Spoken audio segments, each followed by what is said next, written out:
अभी मैं कहानी सुनाने जा रहा हूँ बॉर्डर्स के पार मोहब्बत, एक दुखद इंटरफेथ लव स्टोरी।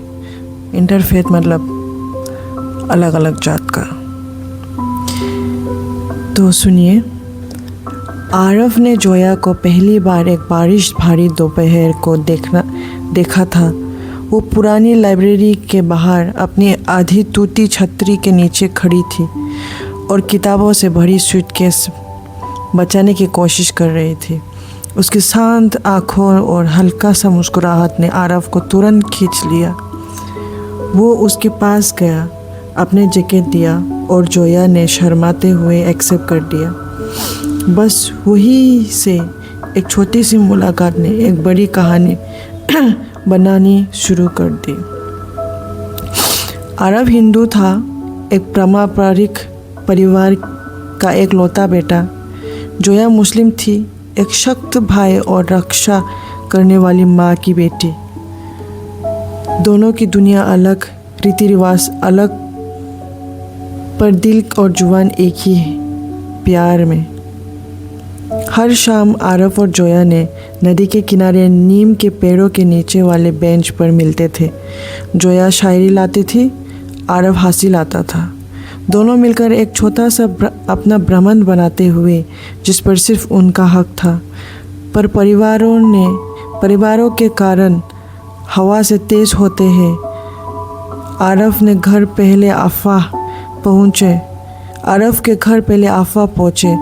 उसके पिता ने चेतावनी दी, हमारे घर के लोग सीमाएं पर नहीं करते, इससे ख़त्म करो। जोया का भाई और भी सख्त था। मुस्लिम लड़की अपने धर्म के बाहर प्यार नहीं करती, उसे भूल जाओ।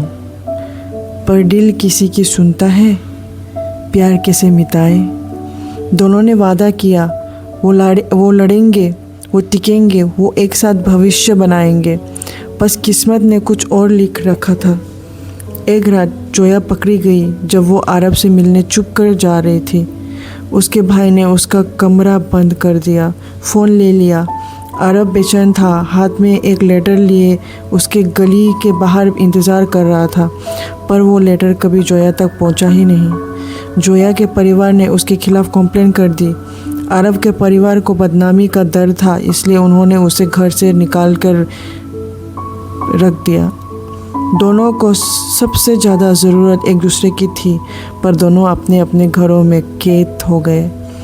हफ्तों बाद जोया किसी तरह भागकर नदी के किनारे पहुंची, उसी बेंच पे, और आरव वहाँ था। उसके चेहरे पर चिंता, आंखों में प्यार और राहत। दोनों एक दूसरे से लिपट गए, जैसे टूट चुकी दुनिया को फिर से जोड़ना हो। हम भाग सकते हैं, आरव ने कहा। प्यार के लिए मरना नहीं, उसके साथ जीना है। जोया ने हाँ की, पर उसकी आंखों में दर्द था। उनके परिवार उन्हें ढूंढ रहे थे। दुनिया अब उनके लिए खतरनाक हो चुकी थी। जब जोया का भाई और उसके लोग उन्हें रेलवे ब्रिज के पास मिल गए तो हवा में इल्ज़ाम भर गया। आरव ने जोया को बचाने की कोशिश की। जोया उनसे मिन्नत करती रही, पर नफ़रत कभी किसी की सुनती है। आरव को मारा गया। जोया रोती हुई उसके चेहरे संभाल रही थी। उस पल उसके एक बात समझ आ गई, अगर आरव मर गया तो वो अकेली नहीं जी सकती। जोया ब्रिज के किनारे चढ़ी गई, आरव को साथ पकड़कर। साथ में उसने फुसा कर कहा। आरव ने कमज़ोर से मुस्कुराहट दिया, साथ हमेशा, और दोनों ने छलांग लगा दी। दो चपक, दो दिल, एक अधूरी प्रेम कहानी। सप्ताहों तक लोग इसी घटने के बारे में बात करते रहे। एक हिंदू लड़का और एक मुस्लिम लड़की, जो मौत में भी एक दूसरे के हाथ नहीं छोड़ा। जो परिवार कभी रिलीजन के नाम पे आग लगाकर खड़े थे, अब उनके अंतिम संस्कार पर साथ खड़े हैं। पछतावा उनकी आंखों में है, देर से सही, पर उनको समझ आ गया। प्यार सिर्फ स्वीकार मांगते हैं, ना कि बंधन। प्यार कभी नफ़रत से नहीं जीता, कभी सीमाओं से नहीं बांधता। आरव और जोया चले गए, पर उनकी कहानी रह गई, हमें याद दिलाती हुई कि कभी कभी प्यार इतना गहरा होता है कि ज़िंदगी उसे संभाल नहीं पाती। ओके, बाय बाय, सी या नेक्स्ट स्टोरी में। आपको सुन के कैसा लगा? होप अच्छा लगा।